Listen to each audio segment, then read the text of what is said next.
Okay, it's 20 past. Craig, how do you want to do this? Are we tasting beer? Are we talking about beer? Or what's the sort of format you had in mind? Um, I have a relatively short, can you hear me okay? Yep. Yeah, okay.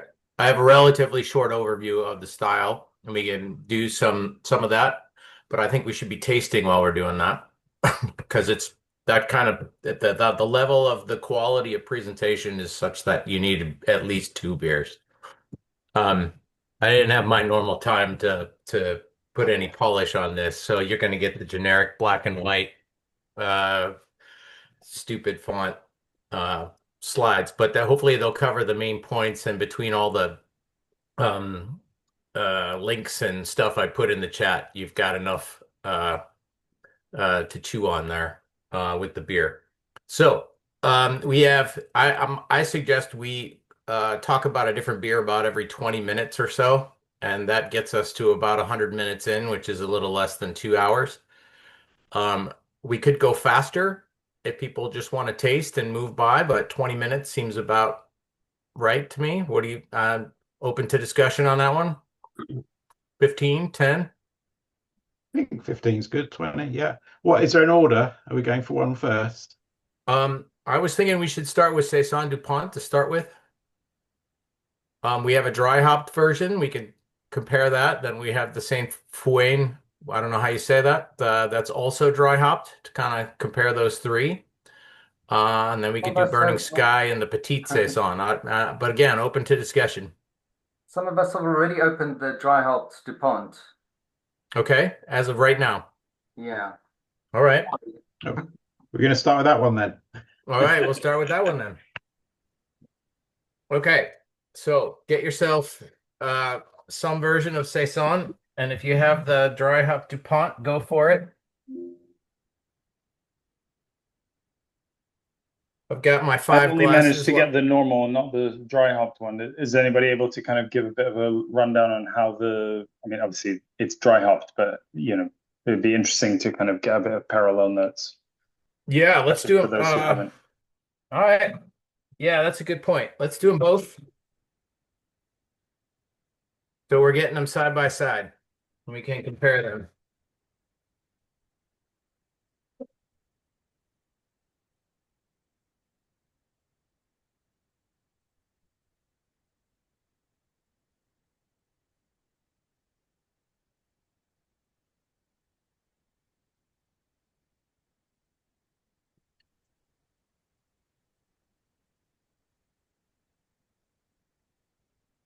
And of course, you're welcome to taste beers, make some notes along the way, and then we'll join in. At the end of my slide deck, I have like one slide for each beer, and we can kind of record collective thoughts there as we see fit. All right, so I've got the regular Saison DuPont and the dry hopped.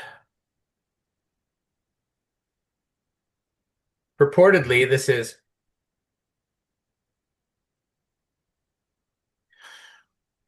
I'm not picking up a huge difference.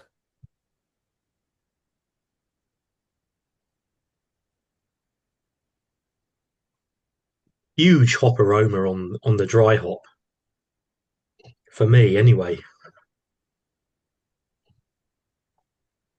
A bit of candied orange peel as well. It looks a bit darker to me using the the laptop screen as the backlight. Maybe just Ken's darker on one side. I don't know. Yeah, it's definitely darker. Bit hazy as well. Mine's a little hazier, right? Great head, foam, carbonation. First thing I notice is there's a difference in the way the heads have formed. On the dry hop one, the head seems to be a little bit creamier. On the regular one, it's much more like sort of spritzy, like sort of almost like what you'd get from a triple or golden strong.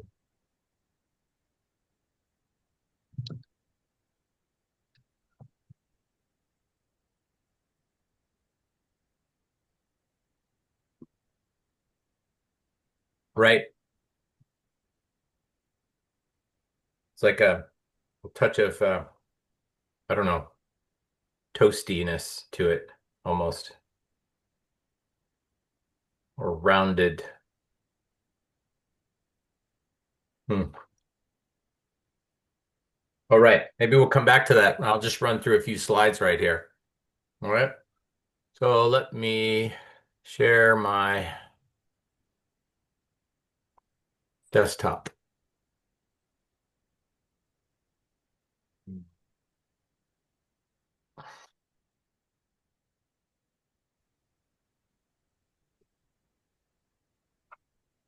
How's that looking?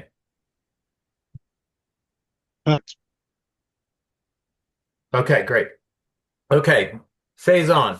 Your Netflix summary, it's approachable, refreshing, subtle, complex, rustic. Right? You want to watch that show? I don't know.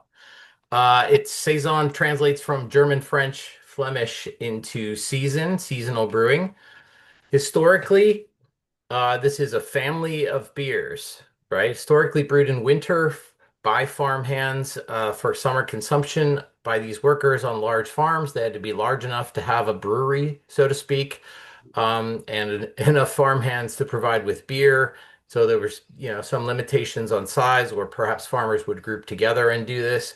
Historically meaning here probably pre-20th century, roughly what we're talking about.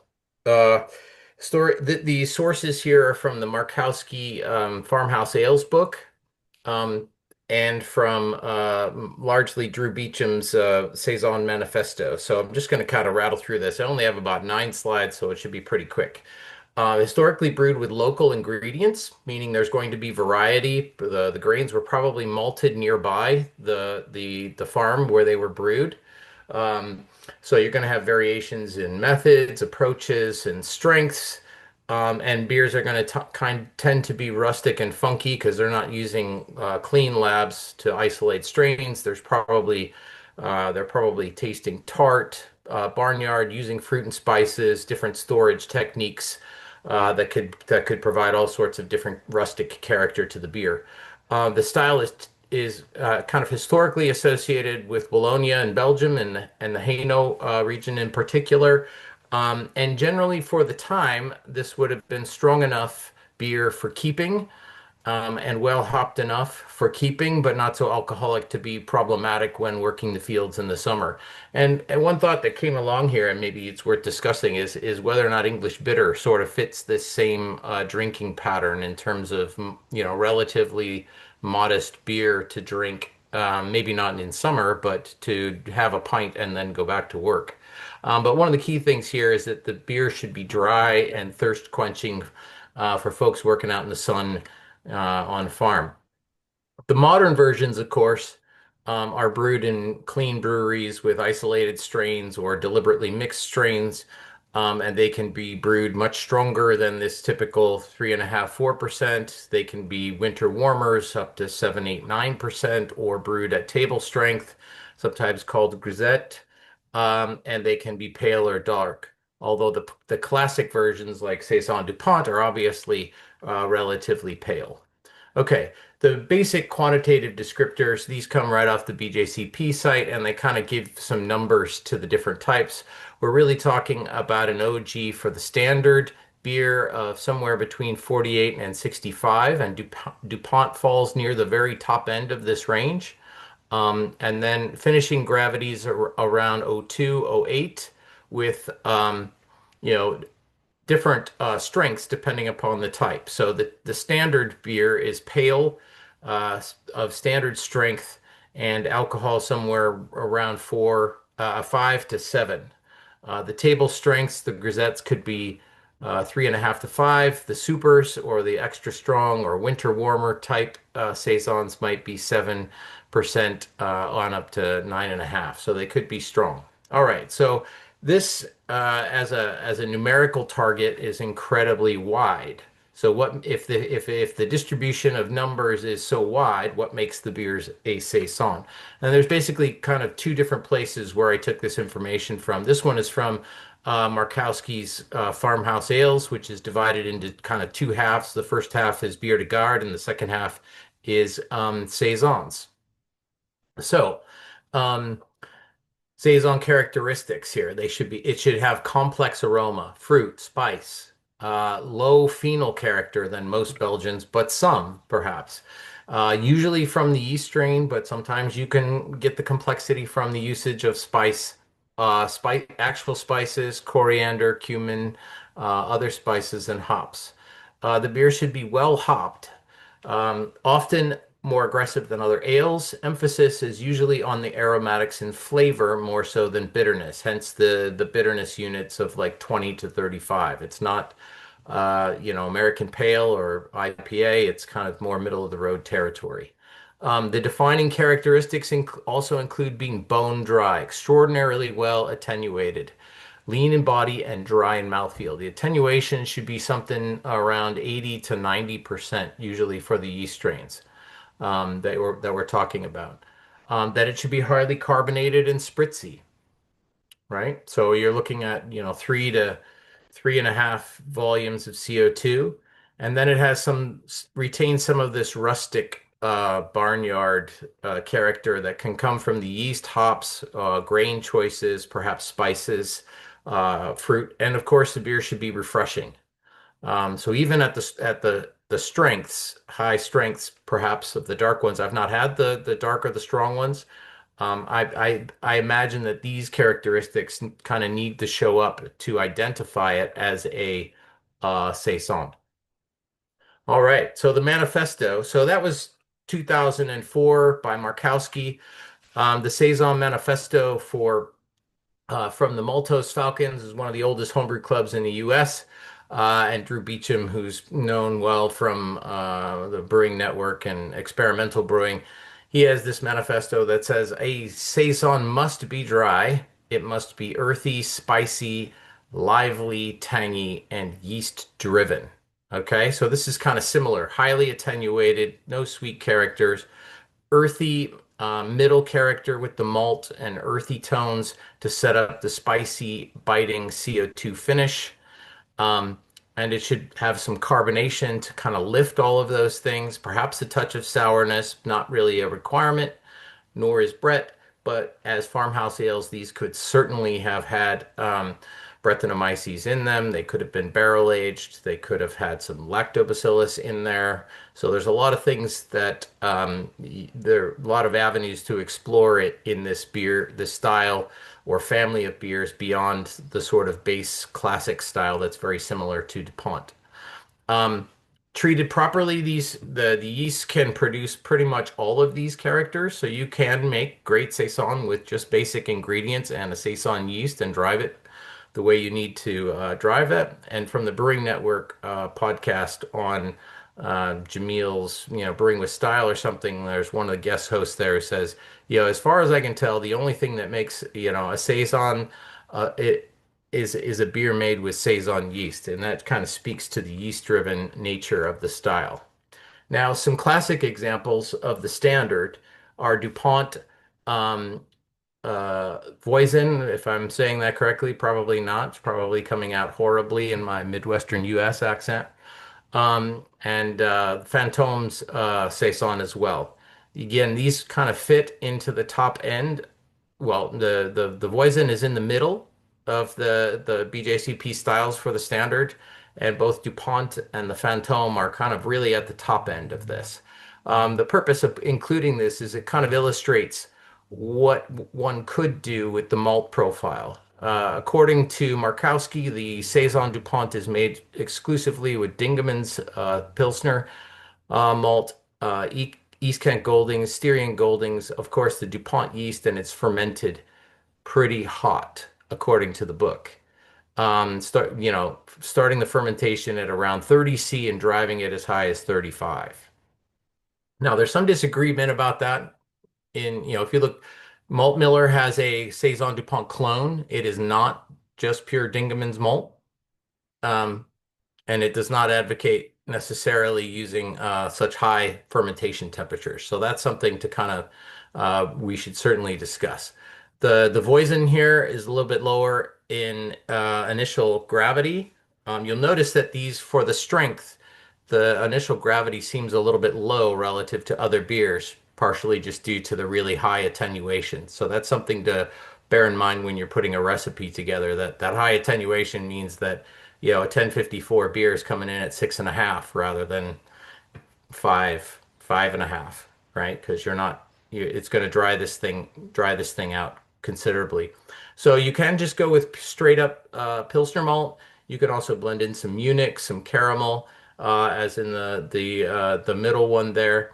And then in the last one, you've got Munich and candy sugar. So there's a kind of different ways to go for um, the malt profile there. The hops tend to be, as of this 2004 printing of the book, is mostly noble types and Goldings for essentially. So you're looking for earthy, spicy hop types, and of course you have to go with a Saison style yeast, and we'll talk about that a little bit more. I did put a link to a Google Sheet into the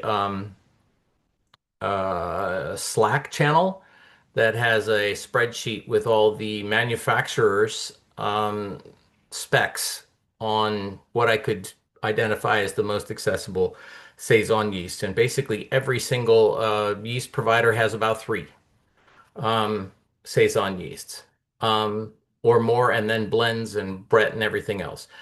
Thing to note here is that these fermentation temperatures tend to be high, according to this book. And the author went around Belgium and interviewed the brewers at the different breweries, and this is what he gleaned as their profiles. Okay, so brewing considerations. You want uh, dry and crisp beer, so perhaps you want to go with a little bit elevated sulfite to chloride ratios, maybe 1.5 to 3 on that, and obviously not going crazy high with the sulfate to provide you know to for that to become problematic. You're going with your grist, you're going for something that's going to be pale to bronze and give you some complexity in the middle, but not be distracting, perhaps. You could go with straight up Pilsner or pale malt for all of it. And then some choices include, you know, Vienna malt for 30%, unmalted or spelt or wheat up to 40%. So, and then maybe some colored malts for a few percent, toast, aromatic caramel, and so forth. And then maybe sugar also as a way of drying things or ensuring high attenuation, particularly if you are not using a yeast that naturally has high attenuation properties. So some more considerations. Obviously, when you're mashing, you want to mash for attenuation first, probably phenolics. If you want a yeast to produce some phenolic precursors or the ferulic acid rest at lower temps. So you're looking at a saccharification rest somewhere in the low to mid 60s for a highly fermentable wort. You might want to mash longer just to ensure that your conversion is complete to simple sugars. And then you might do a mash out at 74 for head retention. So some considerations with mashing. Obviously, you all of this has to fit together. The complexity of the Saison seems to come from all of these parts kind of working together to provide these different elements that stand out, but not too much that contribute. So hops, for hopping these, you're looking at, you know, 15 to 32, 20 to 35 IBUs, roughly speaking. You're looking for spicy, earthy, continental, you know, Golding saws, noble varieties. The book is from 2004, so there weren't as many modern varieties of hops in use at that time. So I'd be curious to know if people, you know, are successful brewing saisons with, say, Amarillo or Citra or something that might give you a little bit of a different kind of aroma or flavor. But in general, you're looking at bittering somewhere around 15 to 32 IBUs, and then going for moderate to high aroma and flavor with additions in the neighborhood of 5 grams per liter for flavor and aroma, maybe 1.5-ish grams per liter for aroma. And dry hopping, as we see with the two examples in front of us, is somewhat optional. Okay. So the real thing that's going to make this a Saison instead of as opposed to anything else is going to be the choice of yeast and the yeast and the fermentation profile. So it seems, in putting together that spreadsheet, that if you look through the stats, there appeared to be kind of groupings of parameters for attenuation and recommended temperatures that kind of group into three groups, maybe. And the names are kind of grouped into the DuPont strain, which has high nutrient needs. It's extremely attenuative, but even the manufacturer's guidance will say drive it hot in order to get it to complete, and 30 plus. And so when you look in that spreadsheet, you'll see that the recommended fermentation temperatures are quite hot for this one. Then there's this French Saison strain. It's available in both dry and wet versions from most of the different providers. And that's another thing you can find in the spreadsheet. It apparently is not quite as spicy as DuPont in the same way, and it can go warm, but maybe not all the way to 35. Um, and these the book by Markowski really suggests driving fermentation from the get-go at fairly warm temperatures.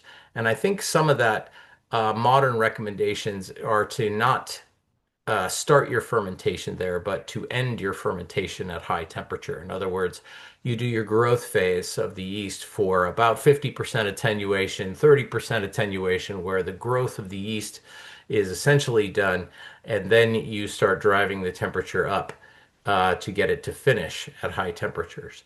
One of the key things about the DuPont strain that you will find all over the internet and even in the yeast manufacturers' uh, descriptions is that it has high nutrient needs um, in terms of the what is it, the DAP, the diammonium phosphates or something, but it also stalls around 1030 at moderate temps.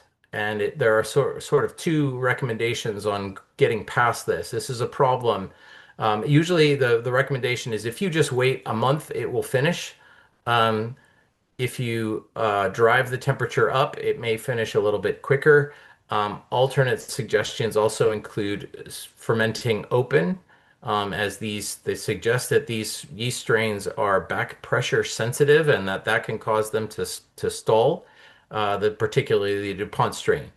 Um, the Drew Beecham's Saison Manifesto page has a particularly detailed description of how to do open fermentation with that yeast to try and to help avoid stuck fermentations. And he says that's the way to go there.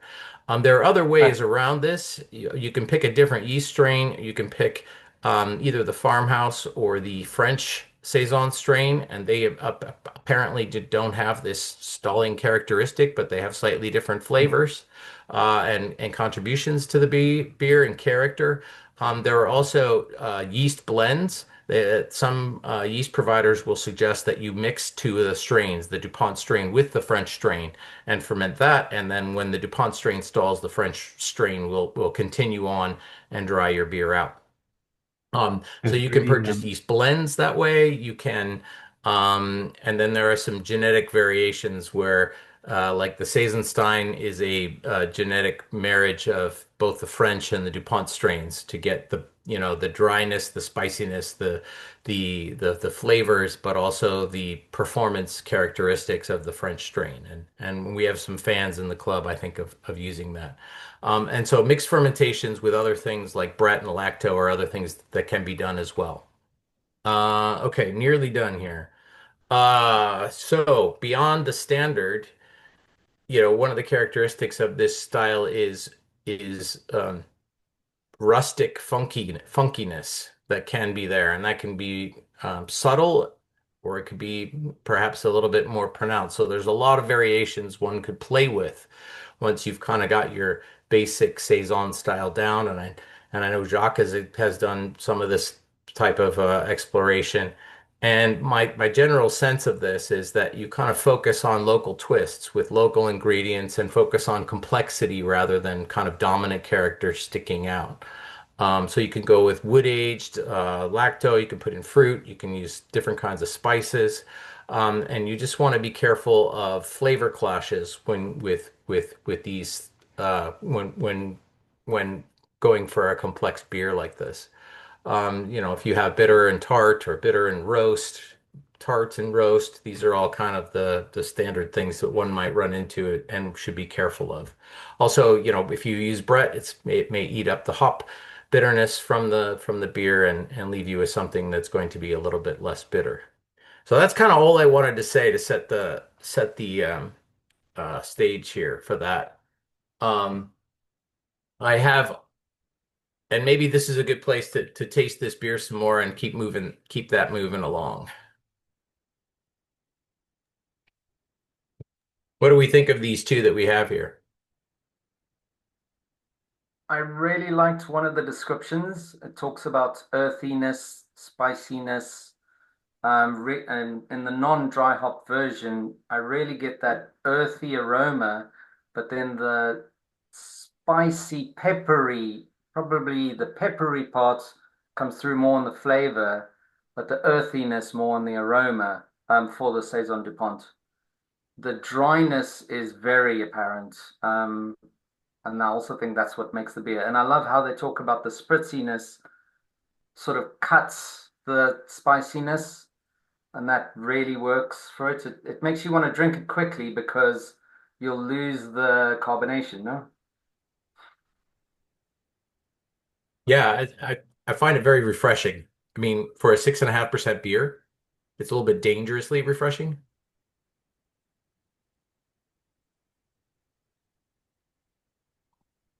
I was just thinking about sort of in my mind differentiate, because there's sort of this base layer of Belgian yeast character, but then on top of that, there's like more earthiness, more pepperiness. But like I think I'm still the first thing I'm getting is that sort of the same kind of phenolic thing that you get from some other Belgian things that wouldn't be a saison. I mean, that's a kind of a general description, but I'm just wondering how such a strong yeast character competes with the hop character of the dry hop, because I don't have the dry hop version here. I find the dry hop version is very hoppy, but you can still get the phenolics behind the hops, but it's hoppy in a noble hop way. It's not like American citrusy. It's, do others agree? It's a bit I think like, there is a bit of citrus in it. I think but that's small. what I was getting. Yeah, on the nose, I was getting kind of a. I'm just sniffing the can now, so I've drunk it. But there's definitely some citrus in the background there, I think. I I think get it's the phenolics more on sorry, the hops more on the finish and the phenolics up front is what I get. yeah, yeah. I think the same. I think yeah, it's the character of the bitterness is more hop forward in the hopped one than the non-dry hopped one, which is just kind of a fairly clean, straight. Well, other than the Belgian bit, it's fairly kind of clean bitterness at the end. I really liked the dry hopped version. I'd read that it was I read that it was like a kind of American pale ale, that it was so highly hopped, and I had it yesterday. I was quite pleased to find that it was just more of the normal DuPont. I think it was just more hoppier, if you see what I mean. Definitely more aromatic, and it's got some more on the finish. But I really liked it. I was pleasantly surprised. And might be I don't know. I'm not even sure if I might have even preferred it over the original. It's a bit of a sin to say, but um, I really liked it. It's an interesting post in the chat about the depth of the fermenters. Yes, I'll dig that. I'll dig that video out because he opens the door on the fermenters and he says we very specifically have it about 1 meter deep because there is back pressure stalls on the fermentation otherwise. And he says that's why we do it. That's why everyone else has a problem doing their own, and they built a whole load of fermenters specifically, and they're like cool ships, but with a door on them. If you saw it, I'll find it because it was just like, oh right, well that answers that then. Yeah, I wondered if they still ferment so hot. Can't remember if it was The in there or book the not. book suggests that they ferment hot because they don't have temperature control on their fermenters. But I can't imagine that that's still true. But I mean, that must produce quite. I mean, or at least it must risk some fusels and slash a headache if you go in at 30 degrees. And I've done that. I did that a few times when I first started brewing saisons. Went in at 27 and would get a screaming headache after about 20 minutes okay, after drinking. that's good to know because I can remember a time, 25 years ago when people said, "Oh yeah, just drive it hot." Um, and I wasn't brewing Belgian beer at the time, but yeah. But I think since then, I've done the modern version, like start low and then let it go, and then it's fine. And you still get the flavor, but not the pain between the eyes.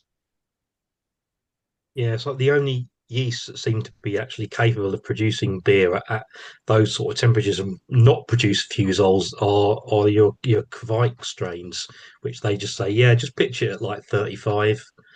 You're like, what? Yeah. But it works, and somehow you don't get a headache from drinking the beer afterwards.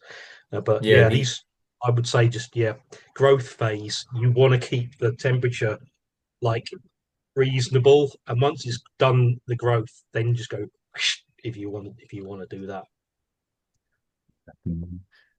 there's a bit in the book about the Saison DuPont yeast being some, domesticated or adapted version of a red wine yeast, but I don't know if that's urban, myth.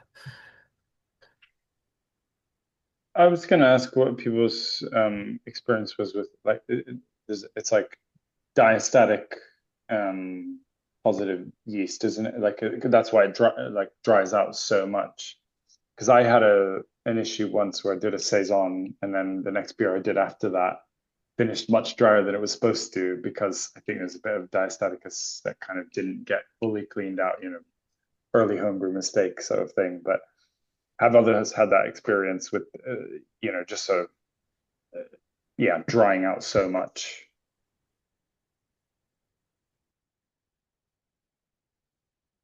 It's definitely a consideration for the yeast providers, and they talk about, if you want to make a saison in your professional, your big brewery, and you're worried about this getting in and drying out your next beer because you're producing, 5 styles in a week or whatever it is.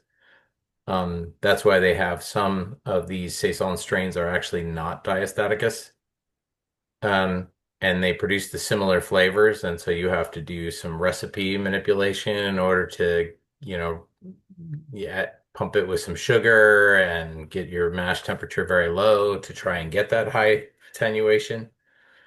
And so they suggest that's kind of the way to do that. But that's a commercial kind of fear of if you had your batch of Saison taken down your next batch of IPA or something, that would be a problem. So they have developed yeasts that take out that diastaticus gene or whatever. You can see that, I think, in the spreadsheet. There's a couple of them. I think Lallemand has one that isn't diastaticus. And its attenuation is not so high, so you'd have to get that dry character some other way. Yeah, I kind of like that summary by Drew Beecham in the sense that it kind of identifies key flavor things that you're after, and there's actually many ways to get any one of those. And so then you're left with all the choices of grist and yeast and how high you're going to drive it in terms of temperature. Are you going to pick a blend or, all those different things when you're putting your recipe together. So there's just a lot of choices, but I like the way that he lays out the target in terms of the experience of the beer.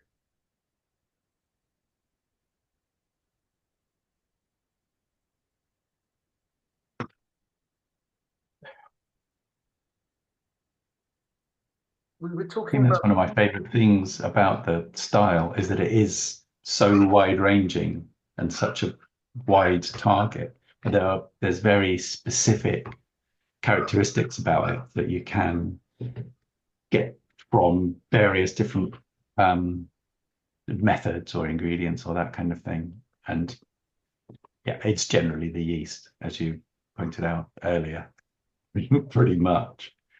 But yeah, it's you can make a saison out of anything if you got the right yeast, I guess.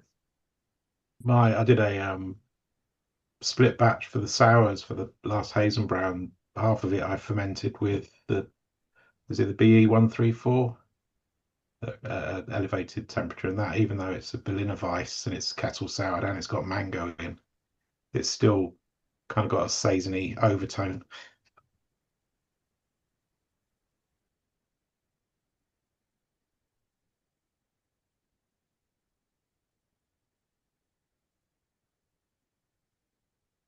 So has anybody had or tried some of the stronger versions or darker versions?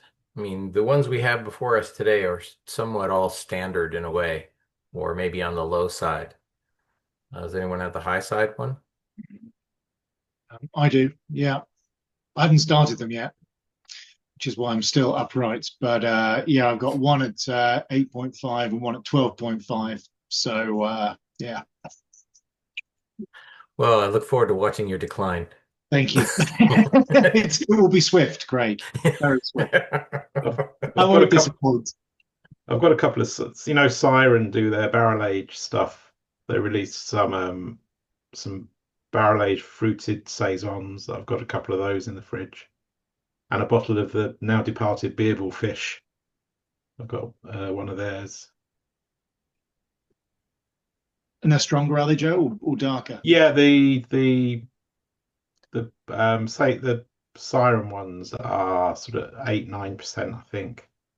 Offhand, I can't remember the Beardall Fish, but it's a wine bottle size 750 ml, so it's never get around to drinking it. Hmm. I'm at the moment I've side by side. I've got a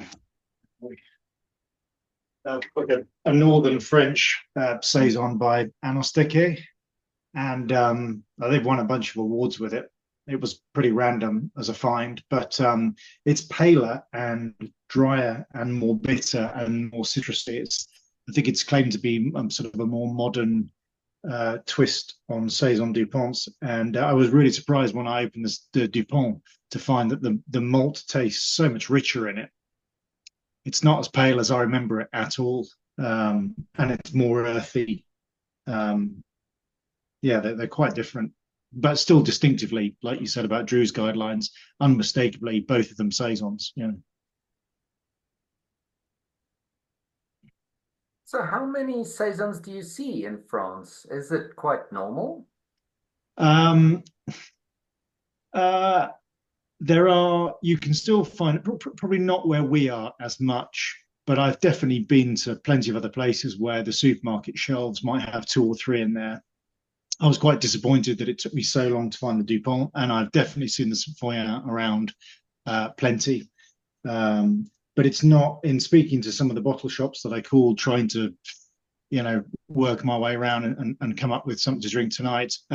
It's definitely declined, I think, on this side of France as a style that people want to drink. Quite a few other places are saying they no longer stock it, or even Dupont, they're not stocking anymore. Yeah, it was kind of sad, but maybe that's just we're not northern, so maybe that's where it's more popular.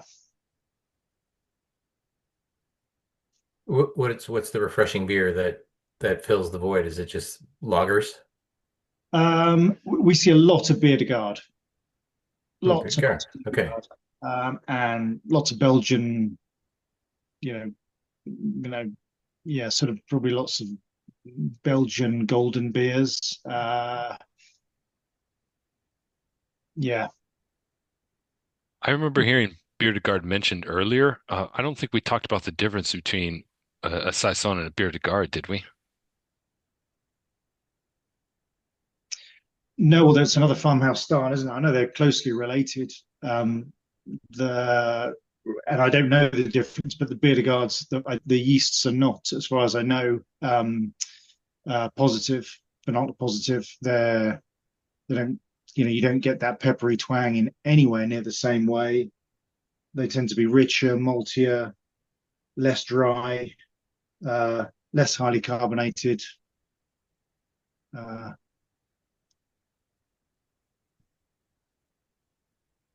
but the Yeah, your same. bearded guards. Sorry, just to pick up from me in there, your bearded guards are like your classic, what you see all over France. It's you got your blonde, your brune, or ambre, um, and essentially left blonde is a bearded guard, but it seems to have its own category in BJCP. Um, but yeah, those are what you would call bearded guards.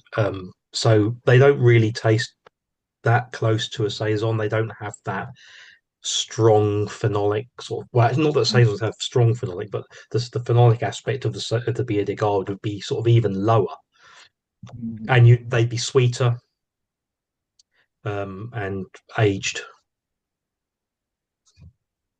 They're more like a spicy ale kind of thing, aren't Mm, yeah, I think Serge gave a talk on this a couple of years back, and it's in our YouTube channel. If folks want to chase it down, I remember him it was giving that Luke talk. actually. Luke. It was Luke. Luke Russell did a talk on bearded guard. Yeah. Okay. Well, back when Serge was Luke. To pick up on another point you made there about the the legend that the DuPont yeast originated as a wine strain. I had a quick look at the Shawgork yeast genealogy chart, and I just posted it there in the chat. Just took a quick screen grab, and it does seem that that branch of yeast does come from a wine strain at some point back in the mists of time. Oh, let's see. Where is it in this figure that I'm now looking at? Is it the 565 White Labs 565, fixable? 566 White Labs. Yeah, yeah. Okay, so it's in the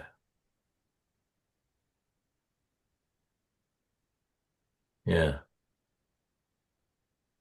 up in the neighborhood. Cool. Well, Mick has brewed some award-winning saisons here, and he's used spices. So we put his recipe not in the chat of the Zoom chat, but in the Slack chat. There you can find a PDF, and it's also on the lab wiki. So it's one of those recipes in the lab wiki that's won quite a few awards over the years. And the original one that won the first award back in 2013 at one of our early lab opens. That one's actually up on the Beersmith Cloud as well. So I was going to post the latest one on there, but I can't remember my cloud password and try to do the reset password. I've been waiting now for 2 hours for the reset code to come through on email and nothing's happened. So I don't know whether his reset's working or not. So what did you use your spices for, Mick? Were they to fill in for the yeast or fill in for hops or? I know I've always used it. I mean, bearing in mind when we first started back in 2013, I think it was just sort of a bit of research. I'd done a few vit beers as well, and I didn't want to go and sort of the whole citrusy thing with the orange peel like you get in your vit, but I just fancied sort of putting a little bit of coriander in it, and that is what I've always done. You know, it's nowhere near as much as a vit beer, but it just gives an extra little bit of help with the background flavour, I think. I've tried various yeast over the years. I've tried the original Bella Saison, and then Malt Miller was repackaging either that or the Fermentus one, and I was using his version. I've tried Mango Jacks as well. And the last one I've had for the last couple of years, and I'm not sure what a source is because I got it from the Cross Maloof guys, and they do they call it a Belgian farmhouse slash saison. But I'm not sure what source is. Again, it could be the fermenters one. I'm not sure. It still comes out pretty good. I'm happy with it. It must come out a little bit darker because I'm just looking at if you don't have the PDF in front of you, it's about 70% lager malt, 11% Dingemans Munich, 11% wheat, uh, about 9% Cara 120 Dingemans. So it's got a bit of caramel. It looks like you mash pretty low, and then at about 3/4 of a gram per liter of coriander seed at 15 minutes. Yeah, it's really tiny, isn't it? It's hardly anything at all in there, really. I mean, but the only thing I don't do it, I think, is like really push the temperature on the fermentation. I mean, that quite surprised me when I heard all those weird and way out temperatures, like getting up to 30 plus. Like, wow, I don't think I've ever fermented as high as that with anything. Yeah, along those lines, the link from the Maltose Falcons and Drew Beecham is pretty interesting, and this could be something that might be fun as a club, although I'm not set up to do it. Yeah. Is that they take each yeast and they have a standard recipe, and then they brew it, and then split it amongst many yeasts and do a taste profile and compare the temperature and and then they have two different temperature regimes where they're driving the yeast. They'll have a standard one that's kind of moderate, and then they'll have another one where they drive it hot and tell you what the difference is. Oh. And the recommended procedure is to start low, as everyone here is saying. The book from 2004 says go ahead and launch from a high place. Yeah. But yeah. yeah. Guaranteed hangover though, isn't it?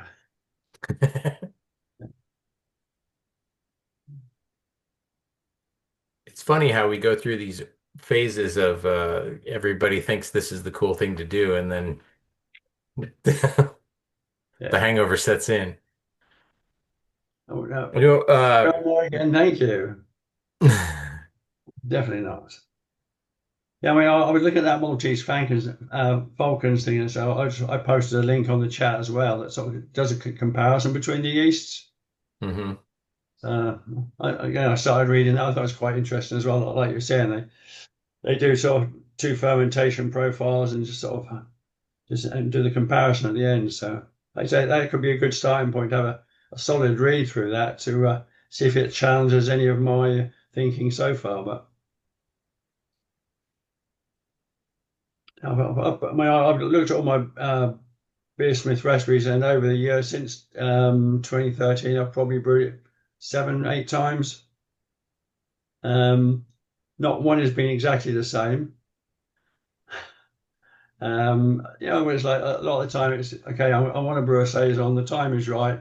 What have we got in stock? Rather than going out and buying more stuff to fill up your store cupboard. And if something's within the ballpark and it's in the cupboard, yeah, just go with it. I think probably more so along the lines of hops. So it's I brewed all sorts of stuff with it. The very first one, I think I used a Polish hop called Lubelski, and it also had some Cascade in it as well. But I've never repeated that one. I've sort of more stuck with the fairly typical, like going noble hops. So. But it's interesting, even with your dried Cross Maloof Saison yeast, your attenuation is nearly 90%. Yeah. Always get it to drop really low. The only thing I haven't used any sort of liquid yeast ever with Saison. So maybe that's the next experimentation in it. I'll go and take that second mortgage and buy some White Labs. Well, it's pretty amazing that there are, I don't know, 10 dried Saison yeasts that one could use. Yeah. Lal has 3. WHC has 1. Cross Maloof has 1 or 2, right? Yeah. I think it's cheaper, Mick, to buy a few bottles and harvest the dregs sometime. And more The pleasurable. Brasserie Blanches one is a good Yeah. one for harvesting the dregs. Sorry, it's out of focus. Well, No. I mean, I've got this year's. I've still probably about half a corny full from the one I brewed in February.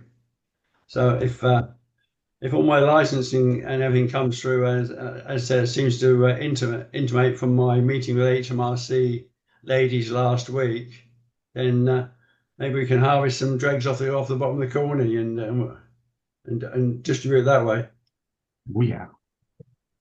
I mean, That should be right in the beer description when you sell it. Made from the dregs. Do we try what would you like to try next? I was going to suggest the Saint Puin. Is that how you say that? Does anyone have a better pronunciation than my butchering? That's what I've just opened. You agree. Thank you. This is the other dry hopped one, so I thought maybe it would be useful to compare the dry hopped ones. Ooh, quite Why do you guys are pouring that? I'm on a 2-year-old Saison, so it's not last year's, but the year before's. And it's a little bit funkier than current years. So it's not like full on Brett or anything like that, but it's just a little bit funkiness coming through. And it wasn't like that from what I remember 2 years ago when it was brewed. So, but it's still very drinkable. Like I said, it's highly carbonated. So it's been sat here now for probably about an hour and a half. It still stacks of bubbles coming through it. So it's I'll finish the pint. Or sorry, the 500 ml. No, I got a bottle of this year to go with it as well. So I've just popped a local one, and it's really dark. I mean, like, it looks Ian. place the cameras, but I mean that's Oh, the French, yeah, that's the northern French one, and this is our local one, and it's not a saison. There's hardly any carbonation. It's much more beer de garde. It tastes lagered. Yeah, not very bitter, quite caramelly, toasty. Yeah, That's my impression of the San Foyan as well. It's coming across like a blonde, and so for the dry hops, I don't know where they are. I mean, then maybe they dropped a cone in at some point. I was having similar thoughts here and thinking, well, maybe my sniffer's off. Hmm. Well, it's a nice beer, but it's sweet, and although it does actually finish dry, there's a fullness to the body, isn't there? But then it does sort of have a short dry finish. But I can't get any dry hops on there at all. It's a bit of caramel up front, and then it quickly vanishes. Bit of toasty malt, like Munich malt in there or something like that. Biscuit malt. See it in many places, but I specifically didn't get this bottle because it's probably my least favorite Saison you get in Belgium. I've got some other ones like Fantôme and Blaujies that Stephen has that are amazing, but the Saint Fräulein, okay, I'm also probably saying it wrong. The other beers are better. The Grand Cru is amazing, but the Saison it doesn't drink like a Saison in my opinion. There's far less yeast characteristic in it, isn't there? And far less dry. yeah, I mean, it kind of finishes dry, but it doesn't taste dry. yeah, it's got a definite sweetness that Drew Beecham would not be happy with.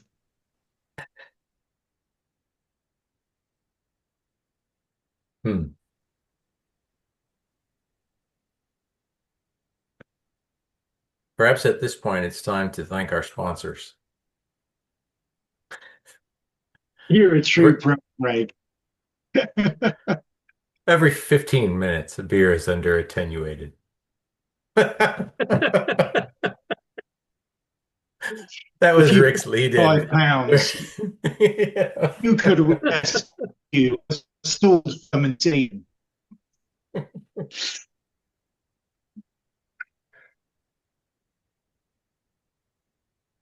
The I do want to say thanks to Nick at the Mash Paddle for stocking all these, especially I mean it's a real opportunity for us to have a bunch of beers brought in and that you can just pick up when you're there and taste. So yeah. Oh, you're very welcome. It was good fun to Oh, do.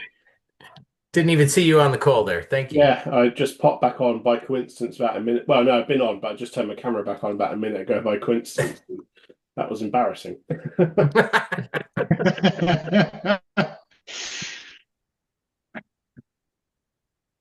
Thank you for doing that. Thanks for suggesting it. It worked really well. What are your international shipping rates, Nick? Wouldn't even know how to go about doing it. You have to talk to Mick's HMRC ladies first. And that was one of the questions she said, well, will you be actually importing any alcohol? Will you be exporting it? What, really? You know the quantity I'm going to be producing, don't you? Absolutely not. Yeah, it was.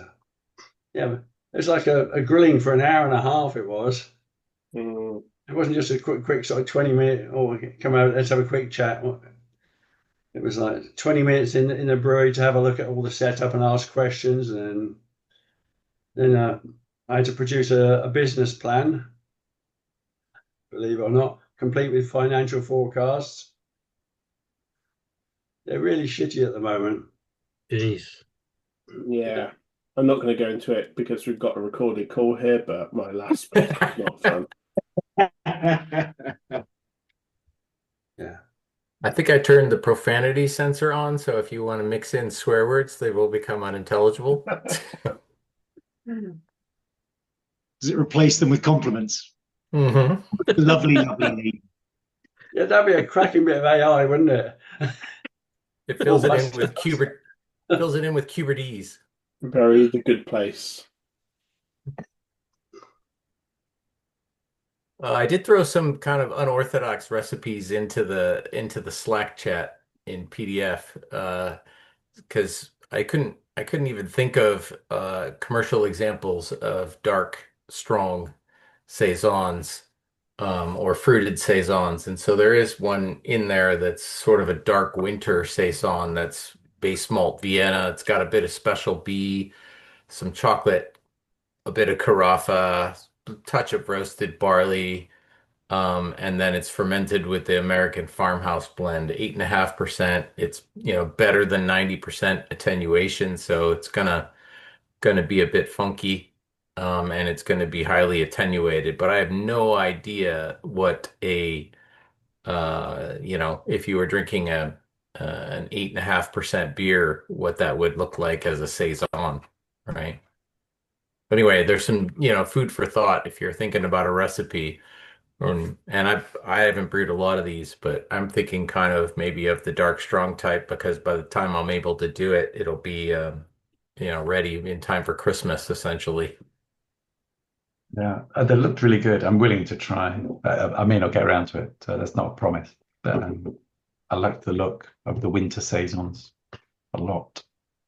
There's also one in Gordon Strong's Modern Homebrew Recipes book that's fairly simple. It's kind of Pilsner malt, a bit of dark Munich, a touch of few other things. So it looks like a saison that's strong with maybe a little malty toastiness in there.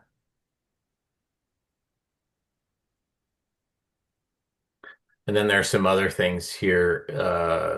The Saison de Craisin, right? I don't know if they have craisins here, but they're essentially sweetened dried cranberries. And cranberries are, as a fruit, are kind of they have no sweetness. They have tartness and astringency going for them. And the only way you eat them is you pour, 10 times their weight in sugar on top of them and then eat them. So I don't know what the equivalent current is, but it's got to be something like that. But they're good size. They're like the size of small cherries, and they grow them and then dry them, coat them in a bit of sugar. And so that's what, what these are like. I don't know if, and people eat these craisins. They're like the kind of thing you find in Gorp or trail mix, but they're very tart and kind of slightly astringent. So there's a recipe here that puts in half a pound of those into a 5-gallon recipe, I think, or 20 liters roughly. Yeah, and this one is interesting too. It uses a bit of spices, but it also dries it out with honey instead of sugar. So if you want to play with, the honey floral stuff, that's another way to go. Very Yeah, expensive way to go.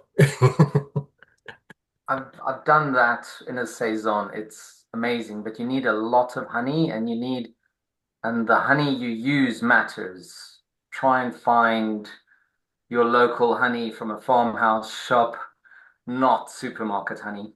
Um, yeah, but don't be afraid of like 20% honey.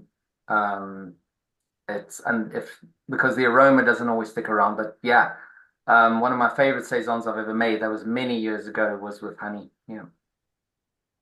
Yeah, in the States, orange blossom honey is all the rage because there's quite a few aviaries in Florida and California that just produce a lot of honey in order to, pollinate the citrus um, that's grown there. And so you can get fairly pure orange blossom honey. I mean, obviously you can't train bees which flower to go to, but when you set up the hive in the middle of an orange groove that's several miles wide, they tend to stick around. So you get it, and it's amazing when you can open that kind of honey and immediately smell the orange on the honey. wow, that's Um, cool. yeah.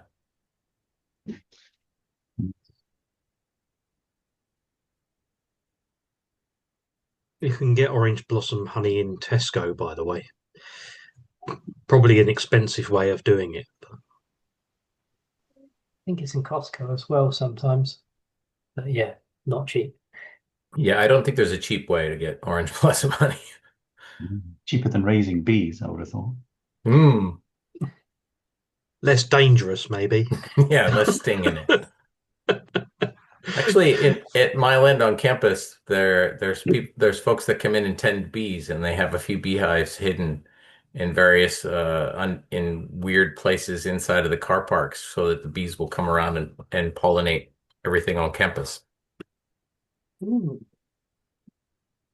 I think that Hyper Brewery have their own beehives somewhere in London. Who? Hiver, Ah, right. Okay. Hannah Rhodes place. It's just up the road actually, kind of towards the Summit Brew Co end. But I'm fairly sure they've got their own aviaries somewhere. Fairly sure. I always walk past that place and think I prefer beer over mead, but maybe we should try it, right? It's not mead. It's not mead. You might be thinking of Gosnells. Oh, Hmm. no, no, it's either. I just thought it's mead because of the bees. No, it's honey beer. Oh, Yeah, that is an issue they've had in the past is people thinking, oh, it's just mead. yeah. And they also they've opened up a tap room called Fable Tap Room as well, Okay. up towards again like London Beer Factory, Suffolk Brewery Way, which is just lager. Hmm, interesting. The home of London lager is, I think, what they're trying to badge as. Pillars might have something to say. Mhm. Should we try the petite saison? I wouldn't.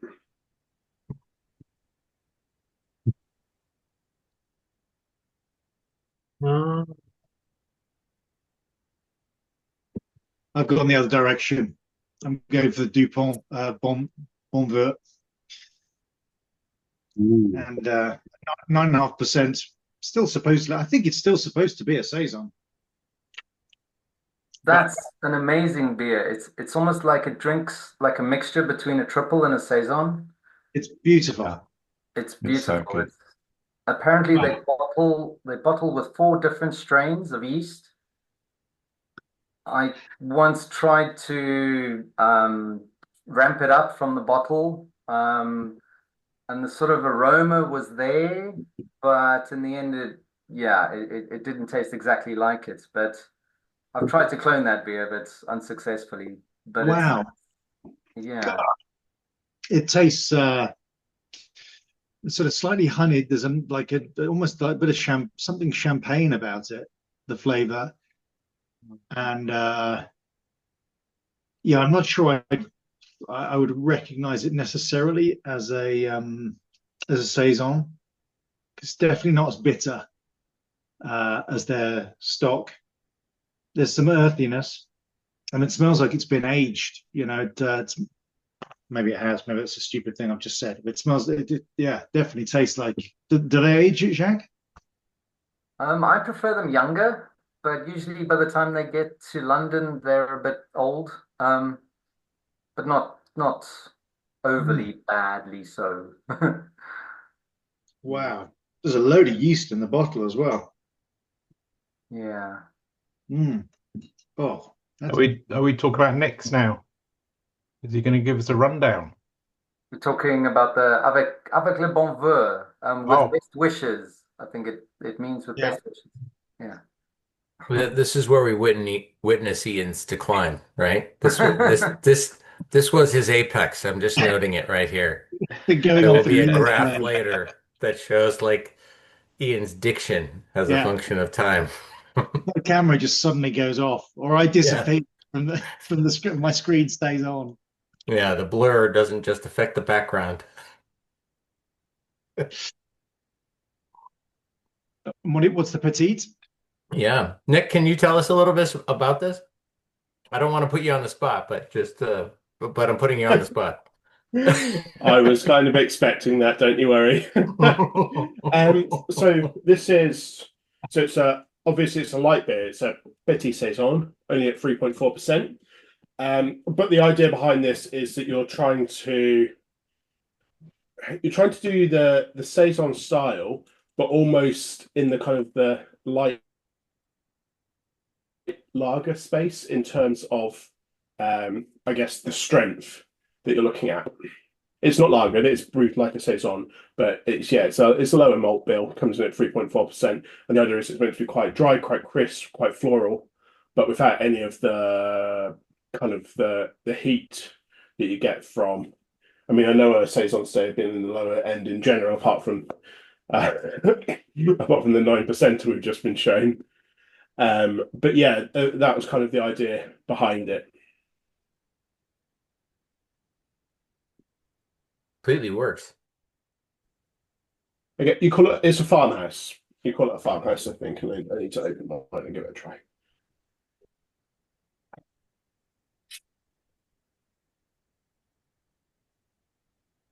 Hopefully these ones are good. We did have a problem with one of the batches, but they should all have been replaced. But if it isn't, do say.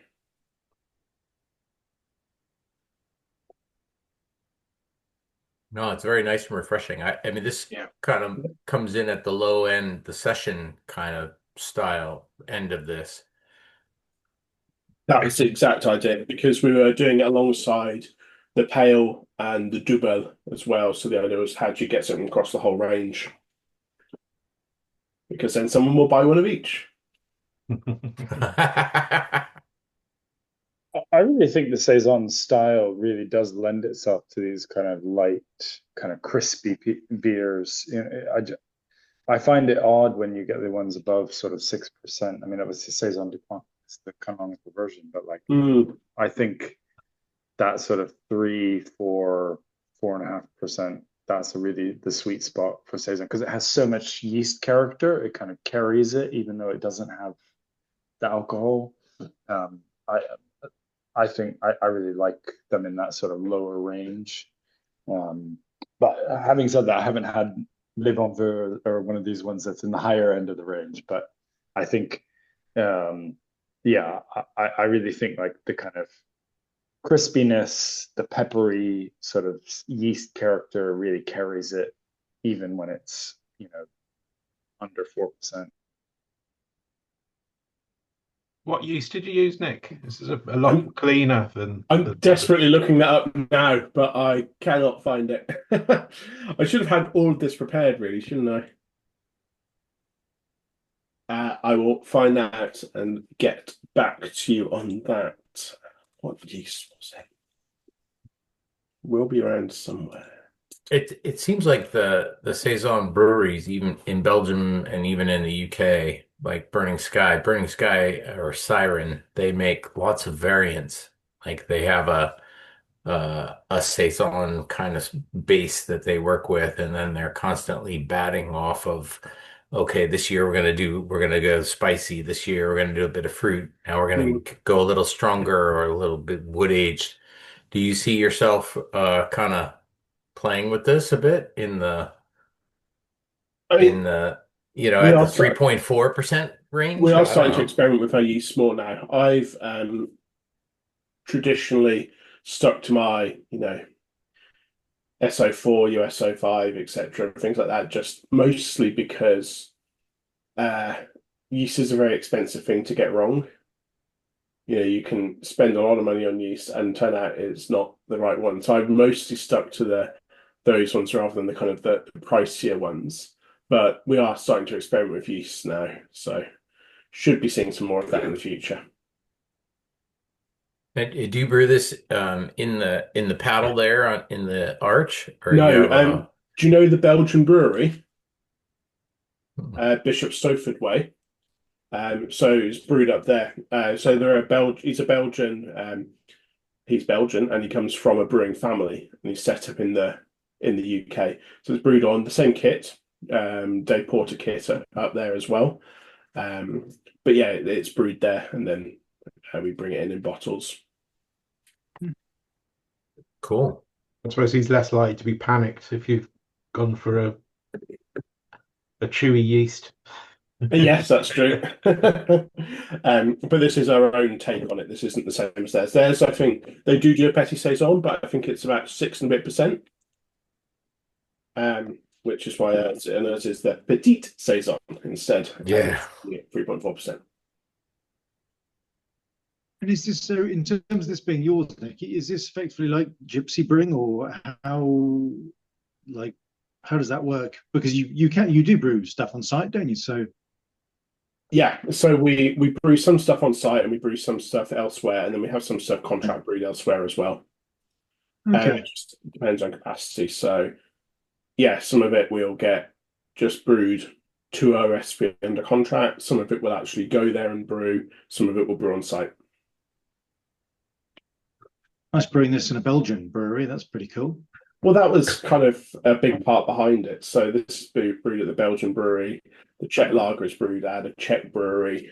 It's to kind of keep those things sort of done by on the kit and under the guidance of the people who really know what they're doing with that kind of heritage. Super cool. Do you do the chat one at Bohem or is it We somewhere do. else? We do. Yeah, it's a Bohem. Yeah. Where I else didn't would it be in realize that. London or around London?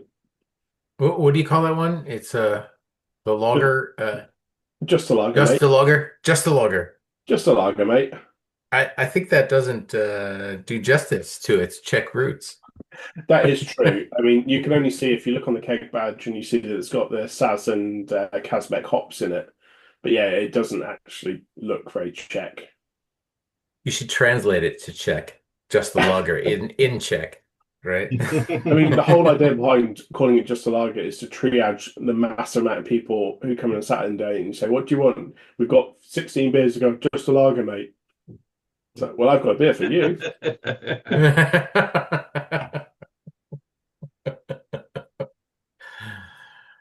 put an asterisk or a footnote that says this is a traditional Czech lager, blah blah blah, brewed on premises and with a triple decoction mash and traditional sauce hops hand harvested by. Bohemian Beauties, you've got to get that in. I knew Joe was going to come in with something off color. That's a Michael Jackson quote when he did his beer Bohemian hunter. Beauties. Yeah. When he was doing Budvar, and I think the quote was, it tastes like orchards with hops picked by Bohemian Beauties. That's a good name for a beer. The Bohemian Beauty. Oh, that Michael Jackson. Yes. I know, right? You expect Joe to Anyone be but Matt. associated with the other one. I was confused too. You're thinking of Bubbles' beauties, Steve. With bubbles and Bohemian Beauties. That was mixed label. They might be a little tart. I was sure after 4 beers we'd get here. And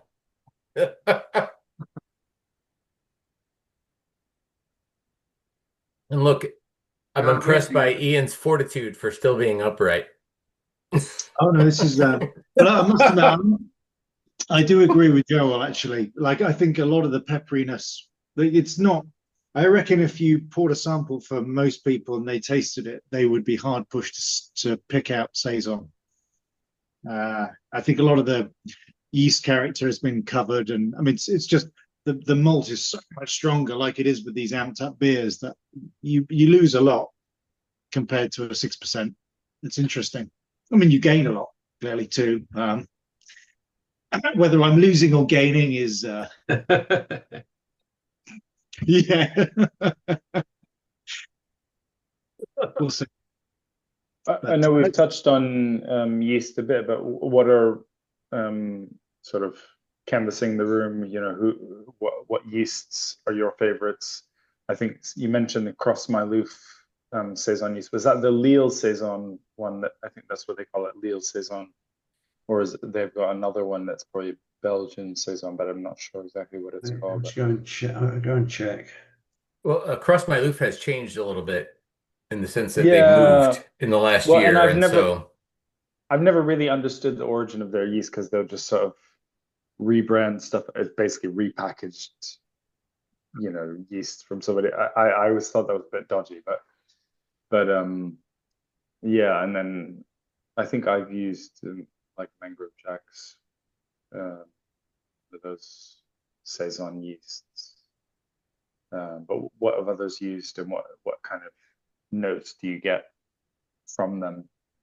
I would say Saison DuPont, the DuPont strain, you'll get massive pepperiness and that earthiness, probably the most of any strain. But as anyone would, I don't think everyone, but it's a very difficult yeast to work with because it stalls, and yeah, you need the open fermentation, which is a homebrewer you don't always want to risk. But that's definitely the one I've had the most flavor with. How you get around that stalling is a whole different ball game. But I would say in the big scheme of things that it's still my favorite.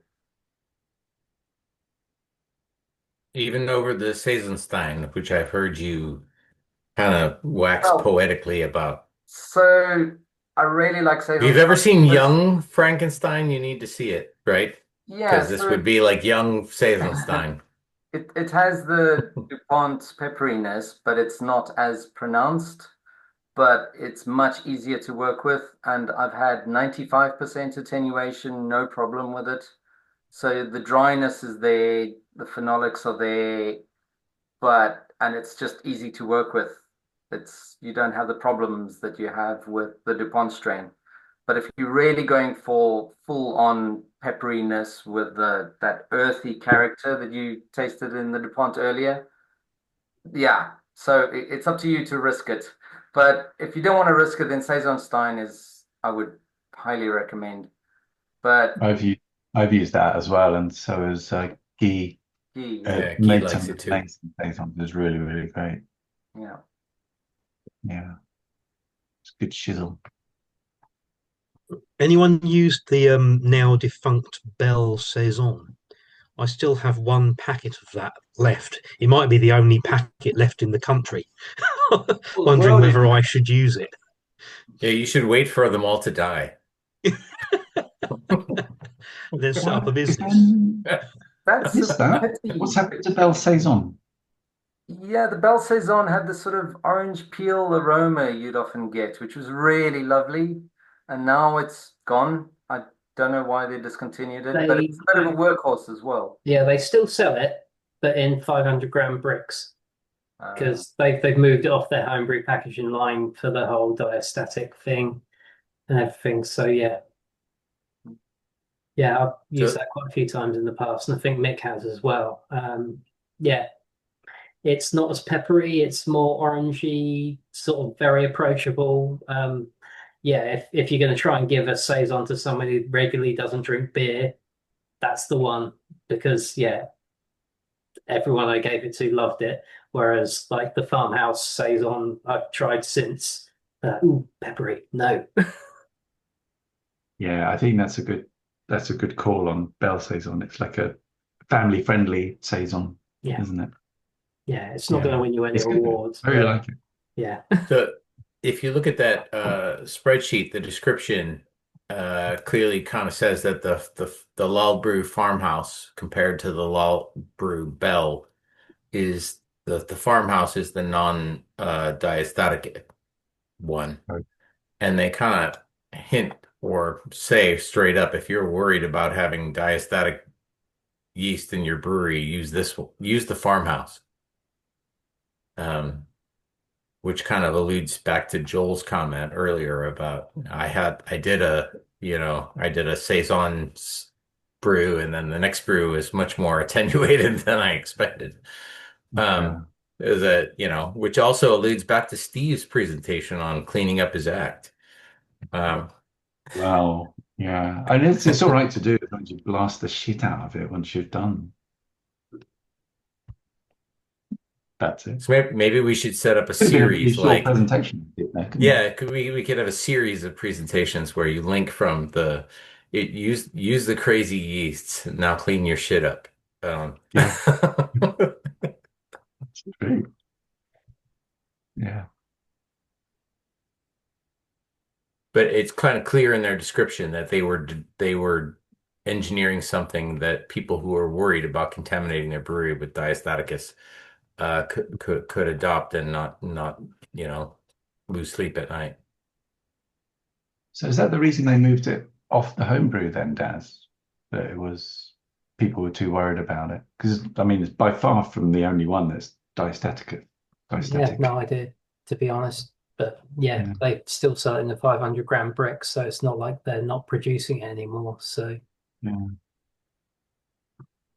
I mean, that's kind of the point, diastaticus say, can be a feature, not a bug sometimes. diastatic. It just depends on yeah, as long as you manage it. Yeah. Because that's part of the point of that's how you get it dry, isn't it? You use something that's diastatic. I was also going to ask what people have done in terms of, having a more creative grain bill to kind of complement some of those sort of spicy characters. I did one of my most successful beers has been a rye saison. I was going to do it for Hazen Brothers here, but I didn't get it today. But I think that's a really nice complementary thing because you get the spiciness of the rye and the spiciness of these characters saison. But anyone want to talk about rye? You're probably sick of rye now, but I know this grisette that I'm drinking right now has spelt in it, which I actually didn't realize until I was looking through the grain, Steve, that Shem left behind. But it's got spelt in it. So yes. I wouldn't normally think of that as a kind of, something that would add character to it. yeah, I can categorically say don't use Marisosa.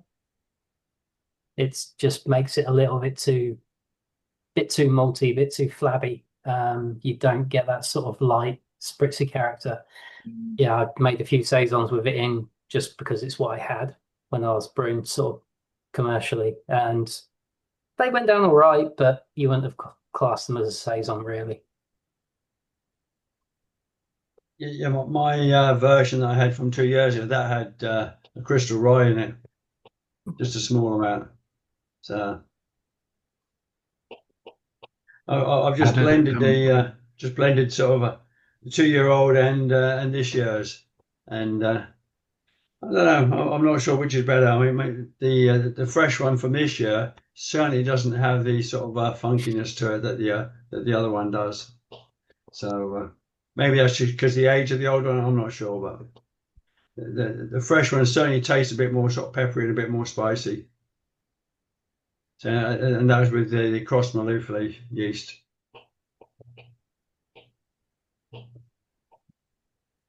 I wonder, the rye, one of the things about rye is you get that mouthfeel, right?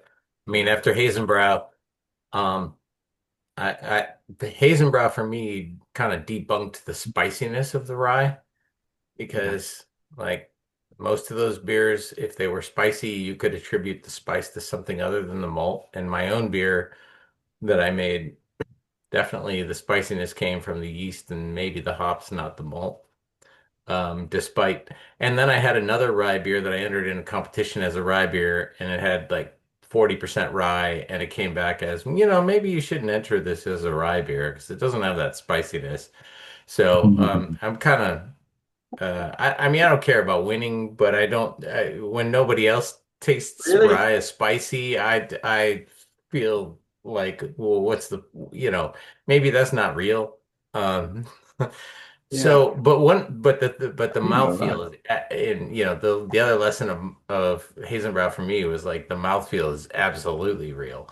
Yeah. Like that it's like this whole, I mean, you could see it on the brew day that like the viscosity of the wort was it was something that you'd never seen before. The bubbles were that much bigger as they burst and jumped onto my patio.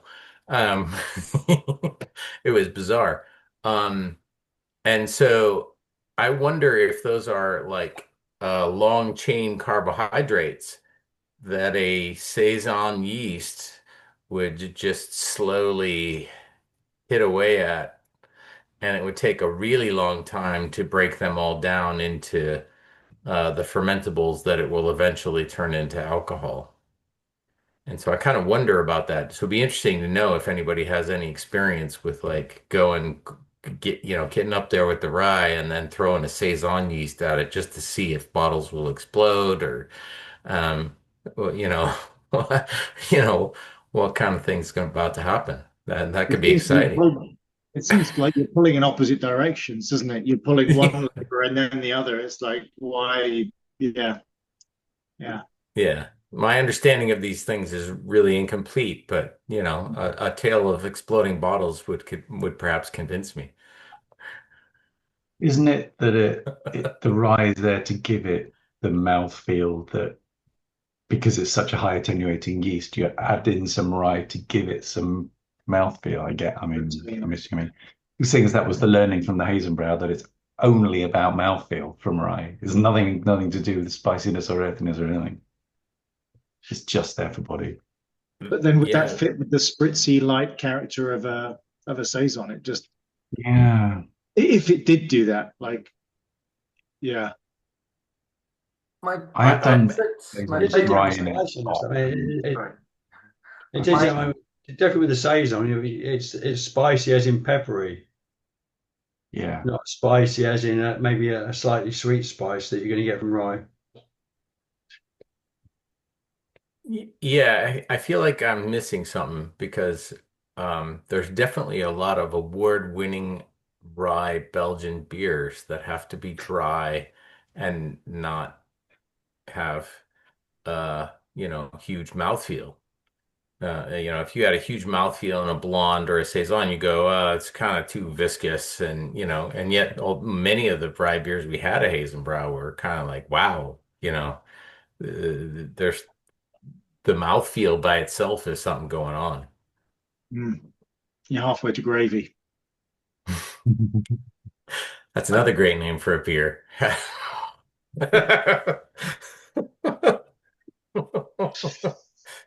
Gravy granules. Maybe the yeast has no problem with it. Yeah, I wonder. Or if or if there's different kinds of rye that some throw the spice and some don't, or there's some interaction with the yeast that, when you set it up right, it turns it into spiciness. I don't know. I do think I did pick up the spice in some of the rye beers, but I think what we mean by spice, the word is a generic term, and there's actually many flavors that fall under the label spice. Like spiciness from a Saison yeast is very different to a spiciness that you get from rye. And I think it's just we lack the vocabulary to describe the different types of spiciness. It's sort of sometimes you don't know what to say, so you say spiciness. But I was thinking back, it was Brewer Vision 2019 or 18. I think my favorite Saison I've ever tried. I judged it and it ended up winning Best of Show in Brewer Vision, and that was a Bretted rye Saison. And the Brett character was low, and this is actually what I love about Saisons is that you can actually add Brett later, and because there are hardly any sugars left, the Brett doesn't add much more character, and you're left with a bit more of the original Saison character after Brett. And the same is true with a little bit of rye in that it'll attenuate, but you left with that little bit of rye character if you add Brett. What it does with the Saison, like you were saying, I'm not too sure, but with Brett, it definitely attenuates and it sort of works in the sort of 10% rye world. Too much rye, I don't think it'll work again. But I remember that beer distinctly, and it's sort of I've always thought to try and brew it again, which I have, but never got to that level of balance. Yeah, which I guess we haven't spoken about is Brett in Saisons. Yeah. So one of my favorite Bretts is Brett C, which they call Brett Clausini, which is it's not as intense, funky, and it's almost got a bit of a fruity, maybe white wine character, and that really works well with Saisons because most of the time if you add Brett to a beer, it just takes over and then you just taste Brett and so on. But when it's subtle and that it works really, really well with a Saison. And I think this is sort of moved into the American idea of farmhouse ale, and they always talk about Brett with Saison, but it doesn't mean that the original Saisons were Bretted. It's just that it works, and this is what we now call farmhouse beer. Yeah, I did notice that a lot of the American blended yeast strains, they call them American mixed frame, strain or American farmhouse or something. They almost always had two to three strains, and one of them was Brett. Yeah, I mean that's a marketing thing, right? Because there's not a history of American farmers making Bretted Saisons, right? So it's just a word.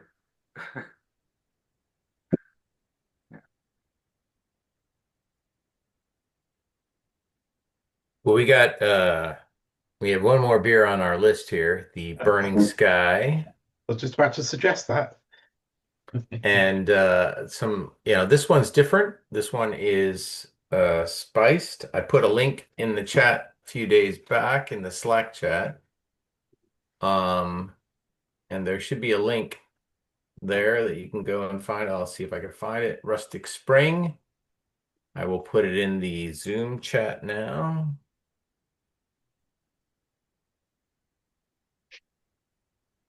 So this one says brewed with traditional grains, a blend of noble and New World hops, and a light addition of lemon zest. Okay, so they're leaning into the beyond the four traditional ingredients.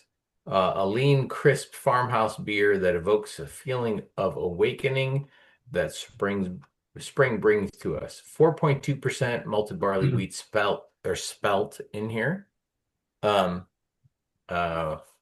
Right, and it's also vegan friendly. All right.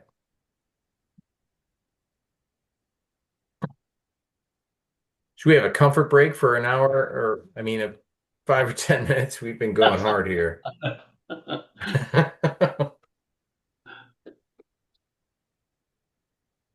Oh yeah, spritzy.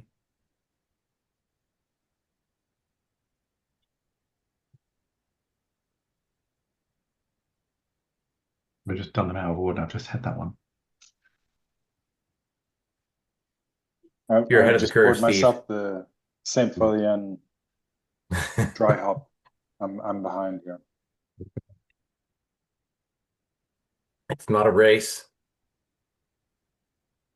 Hmm. Although there will be winners. Lovely head.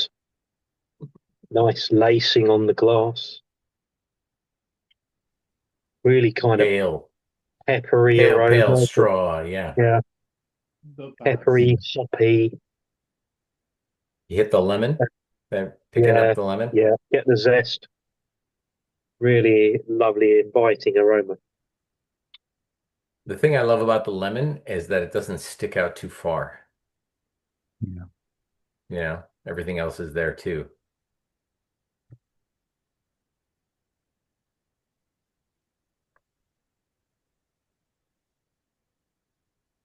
I found it quite very dry, but quite Mm. bitter as well. I don't know if it was pushing the bitterness envelope parameter. I felt it was a tiny bit too bitter. But I like the flavor, the spiciness Is from that the spell. is it The the spiciness from the yeast was really nice. is it the lemon zest you think is giving it a bit too much tartness for you? Maybe. Yeah, it's the tartness together with a bit bitterness can be maybe pushing it too much. But the lemonism really works. It doesn't actually say Saison anywhere on the bottle. It does not. No. Does it even say farm? It says rustic. This is as near as you're going to get. It says spring. Spring. It's a season. It's got beer written on it as well. Does that count? Yes. Okay. I mean, Burning Sky have definitely released beers in the past called Saison, right? So why haven't they called this one a Saison? Yeah. I mean, is Anyway, it? it certainly sort of fits that category, although I think it seems to fall into the gap between British Golden Ale and Saison. It's got that light sort of hoppiness that you might expect from like a smash Golden Ale at like 4% on cask. Mine certainly doesn't have the spritziness, but that might be because I poured it an hour ago. Um, yeah, it could do with, I don't know, it could do with a bit more malt complexity. Like if you go back to the DuPont, that has um, what we often refer to as the intangible sort of quality that you can't quite put your finger on that makes you go, oh, that's really bloody good. And I think that's to do with like how the malt works in that beer. And this one, there doesn't seem to be the depth, and it possibly lacks a little bit of. I get the spiciness of the yeast on the aroma, but it doesn't really come through for me much on the palate. And I'd like a bit more of that. I think it's I very, think that's very kind of, I want to say sort of thin and watery compared to the others. So I'm they use the wondering word if farmhouse coming rather than across like that. saison on this. I'm wondering if they use the Saison yeast. Maybe that's not why they calling it, or why they're not calling it a Saison. On the website, it's called a rustic farmhouse beer. Lean and crisp farmhouse beer. It says farmhouse on the can as well. Oh, does it? Sorry. Yeah, it's hidden away though. It says in the blurb on the back, a lean and crisp farmhouse beer.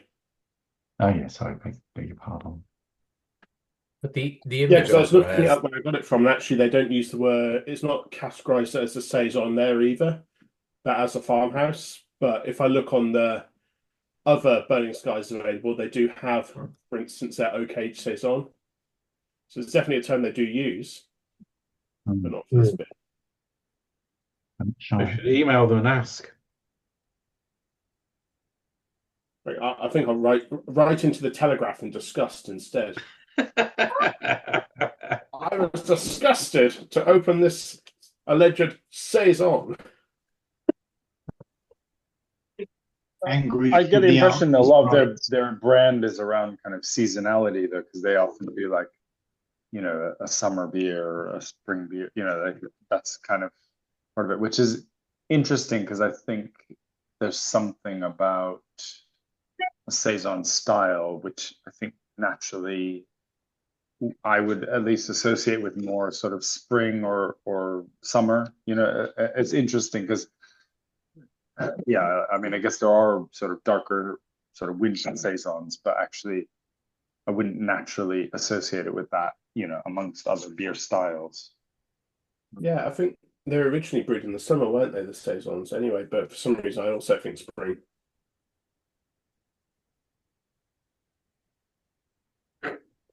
Yeah, some were eh, saying we should do Oktoberfest again, but my understanding is that Saison was drank in the autumn because brewed in the summer, drank in the autumn. So October time is sort of right.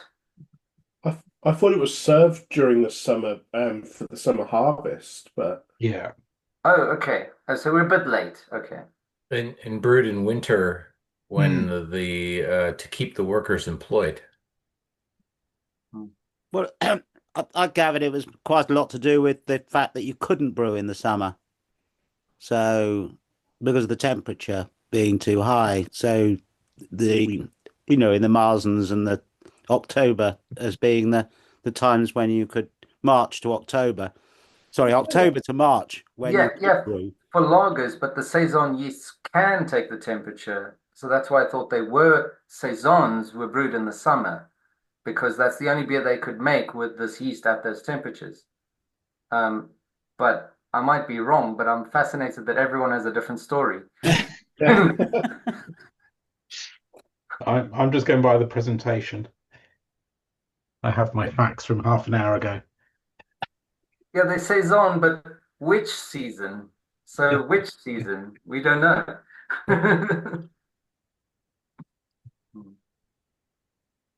Intentional ambiguity.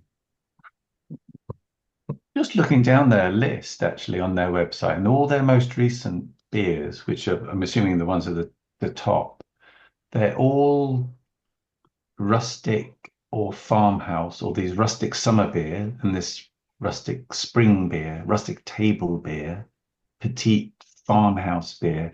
And the only ones that are sort of rise is a pale ale. And it's you have to go back to something like 2023 before when they start still calling them saisons. I don't know if they've changed the style or the way that they're naming their beers or something. They seem to not call anything a saison anymore. Yeah, this is Essentially, another good name for a beer called marketing intervention. they've changed it Yeah, up. no, it's winter. Everyone's doing Saison. a saison. That's a good call, Craig. I think they want to separate themselves from the saison gang, the saison wagon. Huh.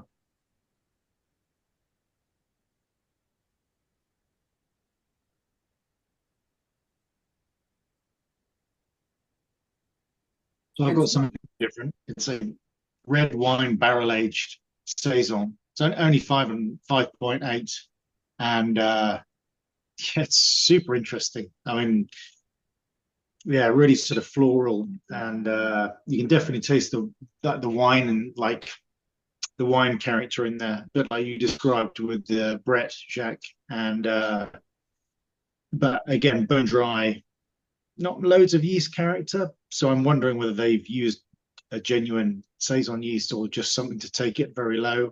but it's highly carbonated and very pale. And yeah, it's lovely, really nice, really interesting. I mean, it tastes about 10%, to be honest, even though it's only 5.8. It's quite curious. The flavor is, yeah. Like white wine? Mm, Is it like yeah, white wine? I feel like I'm going to be more wary than this than I was with the Dupont, but Well, sorry, what's that, Ian? it's a barrel aged saison by a brewery bizarrely called Piggy Brewery, called Rebel Monk 2.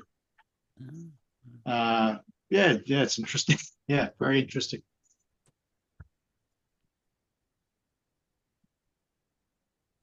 But a saison, definitely a saison, unlike one of the others. And what does it list ABV? Did you say 10? Oh, no, this is 5.8. I've saved the 12.5 for last. Okay. Blaze of Glory. Go go out in style. Absolutely. Tears of shame, but you know.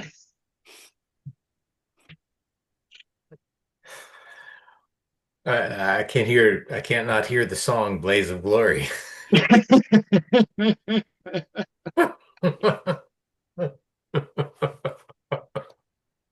I'll try and have that playing when I finally sink to the ground. So have we established that the last one you were drinking isn't necessarily a saison at all? The Saison Bonveur. No, not you. No, sorry, you, Ian. Oh, sorry. Sorry. Everyone else. The Burning Burning Sky. Sky one. The Burning Sky one. Was it a saison or a farmhouse? I think it drinks like a saison. It's a low ABV one. I would call it a saison. I don't think it's out of style. Right. I'm just wondering why they don't call it. But I'm thinking it's not the yeast character. It's the lemon zest that's giving that punch. It's a bit tart and so on. It's not the yeast that's doing it. But that's a suspicion. I'm a bit difficult to distinguish. But it's kind of the dryness that allows that to pop out, and the dryness and the alcohol and the carbonation.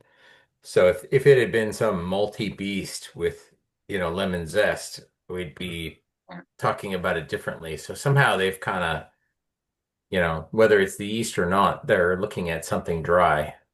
Yeah. Is it bitter? So when you get into those dry finish, then things like the lemon and orange and so on, perhaps they're better expressed when it's dry. Yeah. And so that fruitiness that you're after, that was zest or whatever you call it, that's sort of verging on the spicy or the spicy.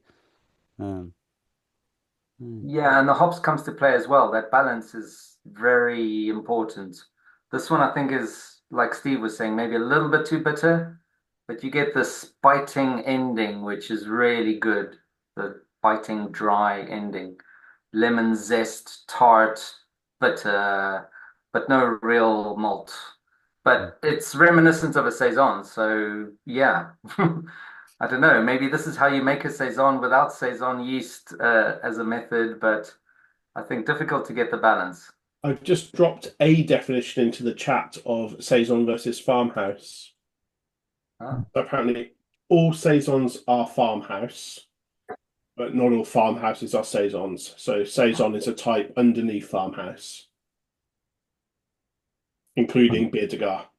Yeah, that makes sense. One that I'm really not going to have a go at. I am. Gotland. What is that one? What's that one before Beer de Gar? Gutlandstücke. Have you not had any Gotlandstücke? Oh. I think I'm going to nominate Gutlandstücke as our next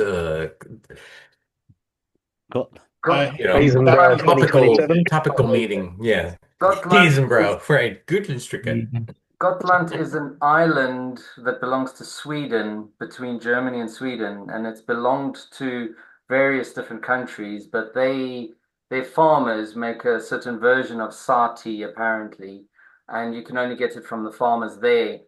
I I remember reading about this from Michael Jackson, um, who would actually drive around knocking on farmers' doors. Can I have some of your Gotlandsdricke? It's one of these, I don't know why it's not mentioned as one of these lost styles, but it does exist and you can only get it from the farmers in Gotland. That is some great knowledge. That's very good. But what it tastes like, I have no idea. Is there some Wikipedia linkage says it's between similar to Gotland and the Druid. Goths? Sorry? It's like Closely related to Sati is similar to Gruit, says Wikipedia. Oh, okay. that's like Jacques' beer trivia mic drop. Yeah.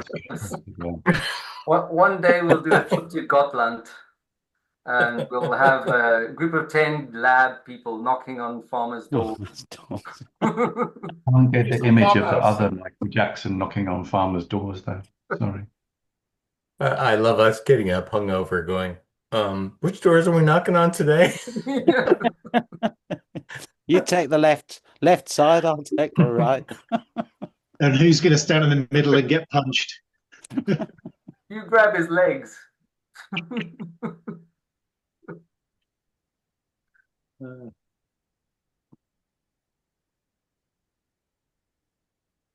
This could be like the modern revival of the beer hunter, right?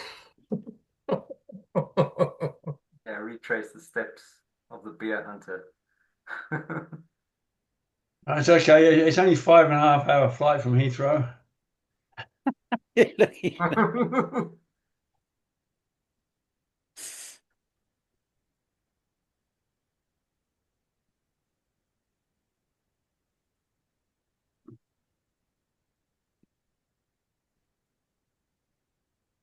we know if Burning Sky have a house yeast that gives, they have a similar stamp to their beers, don't they? Which is normally like a yeast derived flavor. I don't know if they do, just wondered. They must have a few different ones because they do some very sort of mainstream kind of pale ales. They're even like they're stocked by Wetherspoons. So I mean, they must be doing big volume on those pale ales and kind of very clean fermenting ones. Whereas I think the saisons and stuff must be probably that's their sort of house yeast that's a bit special or something. I've just looked up on their website. It does say they have a house Saison yeast.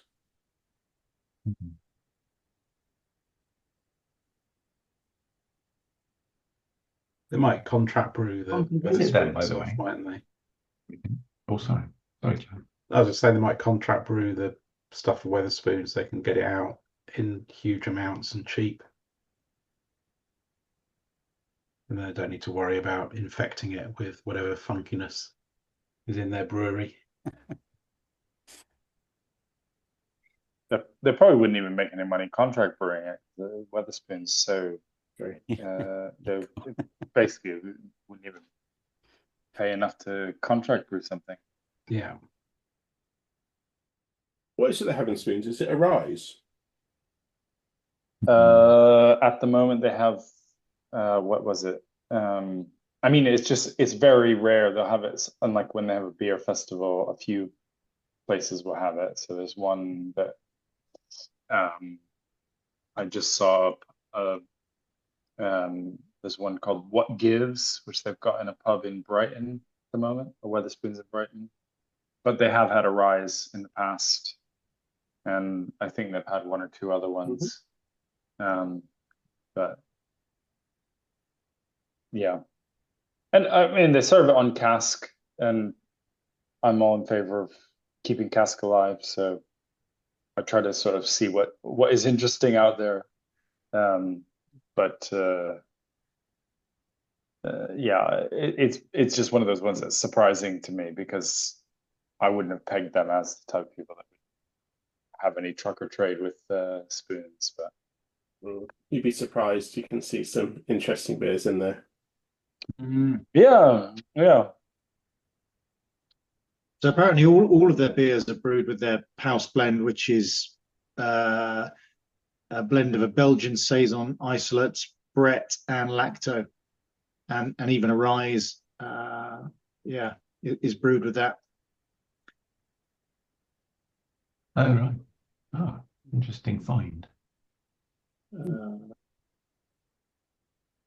they reckon that it's got a little bit of acidity, a little bit of pepper, and a bit of, what is it, white wine?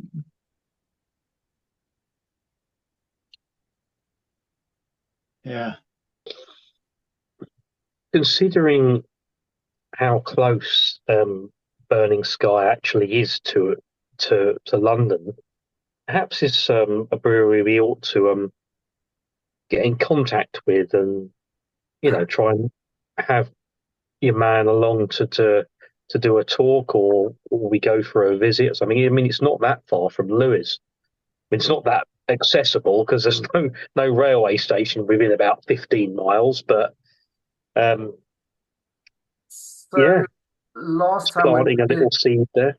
last time when we did the Lewis trip, I sent an email to them and asked could we do a brewery tour, even though they don't do brewery tours, and they were actually quite keen, but they said due to personal problems they couldn't do it on the date we were there, but they might do it later in the year. And so I thought, to be polite, I won't ask again soon, but I figured this was a few months ago. I figured August might be a good time to ask. So I could ask.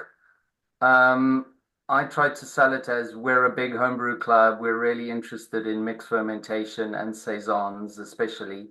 And therefore, we would love to come and see your brewery.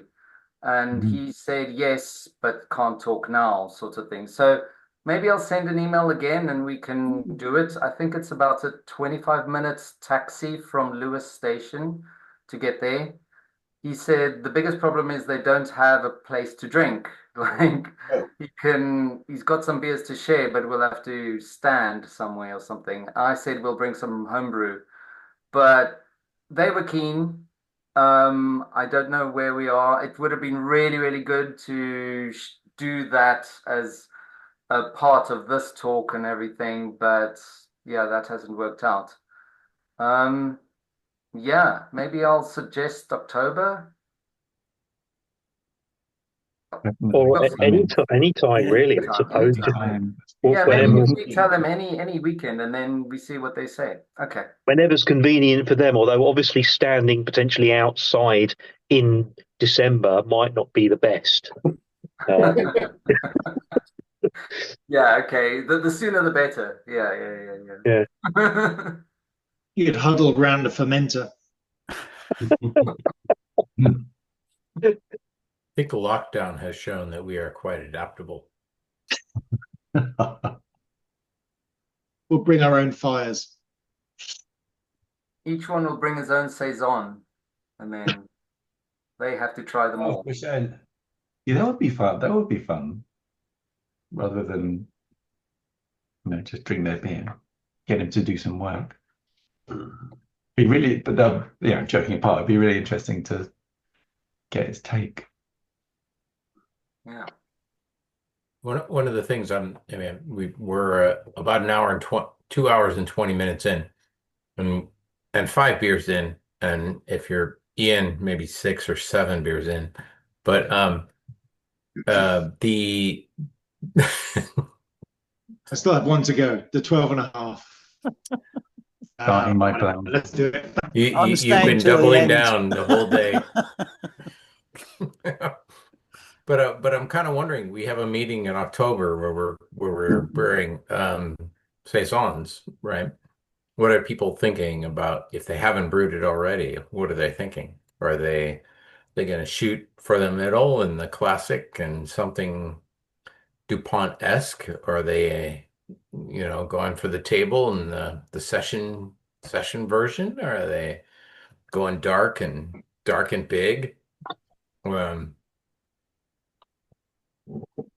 Personally, I'm thinking about a winter saison. I have no idea what that looks like, and I'm not afraid of the dark winter head as long as I have about 20 liters of dark Saison with me.